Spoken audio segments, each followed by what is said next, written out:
Assalamualaikum warahmatullahi wabarakatuh. Perkenalkan nama saya Rejo Alexandra, NIM 19043130. Saya akan presentasikan tugas sistem informasi akuntansi minggu ke-12. Yang pertama itu permasalahan buku 20.9 Romney halaman 750 sampai 751. A. Jelaskan tujuan dan alasan untuk melakukan survei atas sistem yang ada milik sebuah organisasi. Jawabannya itu, hal ini ditentukan dilakukan untuk melakukan perubahan-perubahan yang dinilai kurang efektif pada sistem sebelumnya, yang tentunya demi kebaikan perusahaan ke depannya. B. Jelaskan aktivitas yang umumnya dijalankan selama analisis sistem. Jawabannya itu, yang pertama, merupakan mengidentifikasi masalah. Yang kedua, understand, yaitu memahami kerja dari sistem yang ada. Yang ketiga, analis yaitu merupakan menganalisis sistem.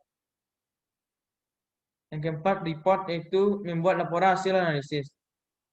Pertanyaan ketiga, analisis sistem sering dijalankan oleh sebuah tim proyek yang terdiri dari seorang analisis sistem, seorang akuntan manajemen, dan orang lain yang berpengetahuan dan dapat membantu. Apakah peran akuntan manajemen dalam analisis sistem? Jawabannya itu, peran manajemen dalam analisis sistem cukup besar karena keputusan-keputusan berikutnya tentu akan dinilai dan diselesaikan dengan mempertimbangkan keefektifan dan efisiensi dari suatu permasalahan.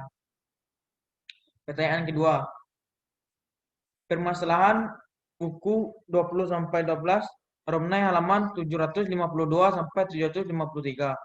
Apakah pemisahan besar dalam proses pengembangan sistem? Apa yang menimbulkan jarak tersebut? A. Apa yang akan Anda sarankan untuk menyelesaikan krisis informasi ini?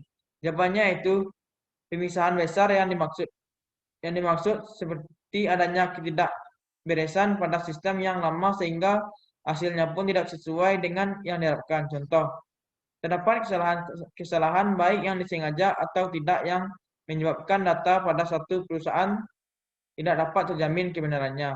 Adanya kesempatan atau peluang anggota dari sistem tersebut untuk melakukan kecurangan. Permasalahan yang lain juga dapat disebabkan oleh pertumbuhan organisasi tersebut. B. Diskusikan peran seorang desainer sistem, manajer bisnis, dan pengguna akhir yang dapat diambil untuk mempersempit pemisahan besar.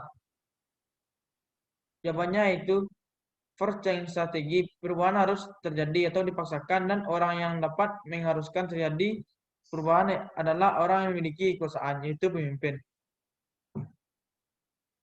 Edukasi change strategi, pendekatan ini dilakukan dengan mengedukasi atau memberikan pengetahuan dan informasi tentang perlunya suatu perubahan, sehingga meningkatkan kesadaran karyawan mengenai pentingnya perubahan tersebut.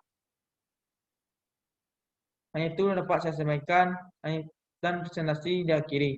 Assalamualaikum warahmatullahi wabarakatuh.